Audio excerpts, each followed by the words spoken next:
हाय दोस्तों, कैसे हो आप लोग। मैं हूं आपका अपना डॉक्टर नवनीत कालरा। आज का टॉपिक बहुत ही इंपॉर्टेंट टॉपिक है एंजियोप्लास्टी, यानी कि स्टंट डाल देना हार्ट के अंदर।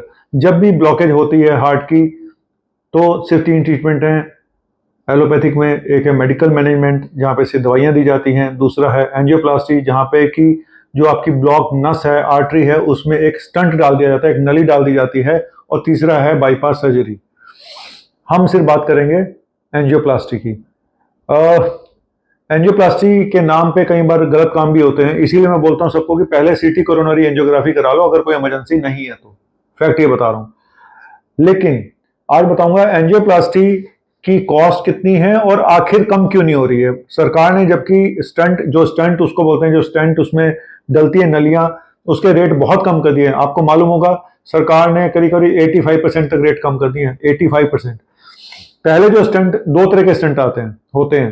एक होते हैं मेटल वाले, वो अब यूज नहीं होते हैं। दूसरे होते हैं जिनमें दवा लगी होती है, ड्रग एल्यूटेड स्टंट। आजकल यही वाले स्टंट यूज किए जाते हैं। जो मेटल वाले स्टंट हैं, आज उसकी कीमत सिर्फ 8,000 रुपए रह गई है और ड्रग एल्यूटेड स्टंट की कीमत सिर्फ 35,000 रह गई है, जो पहले 1 लाख के आसपास थी। यानी सीधा 65,000 रुपए कम हो गए एक स्टंट में। लेकिन इतना कम कर दिया गवर्नमेंट ने, ये 2022 में कमी रेट दोबारा और कैपिंग करी है। इसके बावजूद भी अगर देखें तो एंजियोप्लास्टी का रेट हॉस्पिटलों में वहीं का वहीं है। प्राइवेट हॉस्पिटल में कोई कमी नहीं आई है। आखिर इसके पीछे कारण क्या है? पहले बता दूं कि गवर्नमेंट हॉस्पिटल में कितना चार्ज है एंजियोप्लास्टी का। ऑल इंडिया इंस्टीट्यूट में सिर्फ 40 to 45,000, 40 से 45,000 है। पहले भी इतना था, आज भी इतना ही है, क्योंकि उनके स्टंट जो खरीदे जाते थे वो सीजीएचएस रेट पे खरीदे जाते थे, जो बहुत सस्ता उनको मिलता था। दूसरे हॉस्पिटलों में, पंत जैसा हॉस्पिटल है दिल्ली में, वहां पे 25-30 हजार रुपए में वहां पे एंजियोप्लास्टी हो जाती है। एक सिंगल स्टंट की कीमत बता रहा हूं मैं। लेकिन जो प्राइवेट हॉस्पिटल हैं, वहां पे पहले कीमत जो थी उनमें और अब में सिर्फ 10-15% का कमी आई है। मतलब स्टंट की कीमत में फर्क आ गया इतना ज्यादा, 65-70% तक। और एंजियोप्लास्टी वहीं की वहीं, उसमें कोई फर्क नहीं रखा गया। 10-15% मुश्किल से। आज की डेट में जो एंजियोप्लास्टी होती है प्राइवेट हॉस्पिटल में, वो पहले होती थी 2 से 2.5 लाख में, तो अब उसमें हार्डली 10% का फर्क आया। यानी 1.25 लाख से लेके और 2.25 लाख के बीच में, या वो भी, मुझे तो वो भी नजर नहीं आता है। टाइम की बात है। लेकिन कुछ चैरिटेबल हॉस्पिटल हैं, उन्होंने अपने कीमतें कम कर दी हैं। कुछ छोटे हॉस्पिटल हैं, वहां पर भी थोड़ा बहुत फर्क आया है।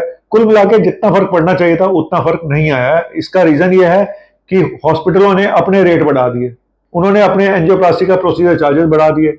कंज्यूमर जो कंज्यूम किया गया उसमें मेडिसिन वगैरह या प्रोडक्ट और कुछ, उसके रेट बढ़ा दिए। प्रोसीजर चार्जेस के साथ उन्होंने जो बोलते हैं कि डॉक्टर की फीस बढ़ा दी। ठीक है। और उसमें जो कैथेटर, बैलून और गाइड वायर आता है, उसके रेट बढ़ा दिए। मतलब कुल मिला के कान ऐसे नहीं पकड़ा तो ऐसे घुमा के पकड़ लिया। तो मोदी जी ने इधर कम किए रेट, उन्होंने दूसरी साइड से फिर बढ़ा लिए। प्रॉब्लम यही है कि सरकार अपनी तरफ से पूरी कोशिश, मुझे लगता है कि कर रही है कि हार्ट के पेशेंट को कोई निजात मिले, लेकिन उसका हल ज्यादा निकला नहीं है। उसके रीजन यही है कि उन्होंने प्रोसीजर चार्जेस बढ़ा दिए, डॉक्टर की फीस बढ़ा दी है। तो उसके लिए कौन कदम उठाएगा? मुझे लगता है सरकार को कहीं ना कहीं आके इसमें भी इंटरवेन करना पड़ेगा कि भाई इसको कम करो। एक चीज मैं आपको बता दूं, कई बार जब आपको इमरजेंसी नहीं होती है तो अपने आसपास अगर कोई छोटा हॉस्पिटल है, जैसे 50 बेड का, 100 बेड का, जहां पे एंजियोप्लास्टी होती है, वहीं पे अगर अच्छे डॉक्टर आ रहे हैं, दूसरे बड़े हॉस्पिटल के डॉक्टर यहाँ के भी कर रहे हैं, तो वहां पे बहुत सस्ता पड़ता है। मैं बता रहा हूं कि जहां पे मैं जाता था वो एक 100 बेड का हॉस्पिटल था। वहां पे एंजियोप्लास्टी 1.25 लाख से 1.5 लाख में हो जाती थी आराम से। 1.25 लाख से 1.5 लाख में। और बाकी जगहों पे 1.25 लाख, 2 लाख, 2.5 लाख ऐसे रेट है। तो मेरे हिसाब से इमरजेंसी अगर नहीं है तो आप पता करके रखें आपके आसपास हॉस्पिटल कौन से हैं और वहां पे कौन से डॉक्टर आ रहे हैं, उन डॉक्टर की रेपुटेशन कैसी है और उस हॉस्पिटल की रेपुटेशन कैसी है। तो हमेशा कॉर्पोरेट हॉस्पिटल की तरफ भागो मत अगर इमरजेंसी नहीं है तो। ठीक है। तो कुछ सोच लिया करो, नहीं तो वही है कि नाम बड़े दर्शन छोटे। नाम भी बड़े हैं और दर्शन भी बड़े हैं, ये मत सोचो। पैसे तो आपको खर्च करने हैं। अगर आपको मेडिक्लेम है तो आपको चिंता नहीं है, अगर आपको ऐसा लगता है तो। लेकिन अगर मेडिक्लेम ना मिला तो फिर क्या करोगे? उन्होंने डाल दिया जी आपको तो पहले से ब्लॉकेज थी, फलाना है, ढिमका है। तो कुल मिला के, और एक स्टंट में 654% का मार्जिन होता है पहले।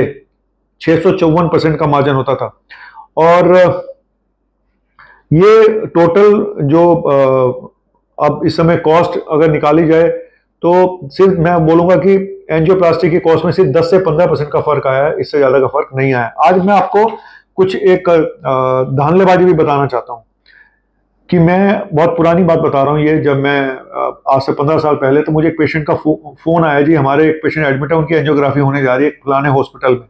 तो मैंने कहा कितनी एज है, बताया कि 28 साल उम्र है। तो मैंने कहा इतनी कम एज में? कहते इसीलिए तो बुला रहे हैं सर। मैंने पेशेंट को जाके देखा तो मुझे लगा कि निमोनिया का पेशेंट है, इसको तो हार्ट की कोई प्रॉब्लम ही नहीं है। तो मैंने वहाँ जूनियर डॉक्टर को बोला कि इनको तो कुछ है ही नहीं, क्यों कर रहे हो? कहते नहीं जी इनका, मैं कहा ईसीजी भी नॉर्मल है। तो कहते नहीं सर आज का ईसीजी खराब है। मैंने कहा दिखाओ। ईसीजी देखा तो सच में खराब था, पर मुझे लगा कि ये पेशेंट तो इसी पेशेंट, ये ईसीजी तो इस पेशेंट का ही नहीं है। जब मैंने बाकी कंपेयर किया, मैंने कहा दूसरे पेशेंट का दिखाओ जो बगल में लेटा है, वो उसका पेशेंट का ईसीजी उसमें आ गया। बताओ। फिर मैंने दोबारा ईसीजी कराया तो फिर नॉर्मल। मैंने कहा भाई इधर आ, जूनियर डॉक्टर को मैंने कहा ये पेशेंट का ईसीजी नहीं है, ये दूसरे पेशेंट का है।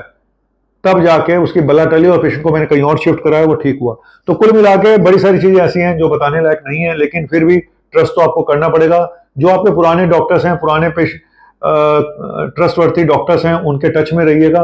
और अपने फैमिली फिजिशियन जो है आपके लॉन्ग टर्म से, जो सालों से चले आ रहे हैं, उनसे जरूर पूछ लीजिएगा। और सेकंड ओपिनियन लेना चाहें तो ले लीजिएगा, कोई आफत नहीं आ रही है।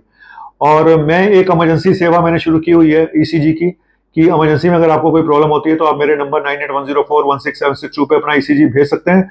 मैं सिर्फ इतना बताऊंगा कि एबनॉर्मल है या नॉर्मल है, बस इससे ज्यादा कुछ नहीं बताऊंगा, ठीक है? क्योंकि हार्ट अटैक में ईसीजी नॉर्मल भी आ सकता है और इसका उल्टा भी हो सकता है। सिर्फ इतना बताऊंगा ईसीजी नॉर्मल है या नहीं है। Thank you very much. आपका अपना डॉक्टर नवनीत काला, बोले तो पोल खोल डॉक्टर नवनीत काला, उजागर सिंह। शुक्रिया।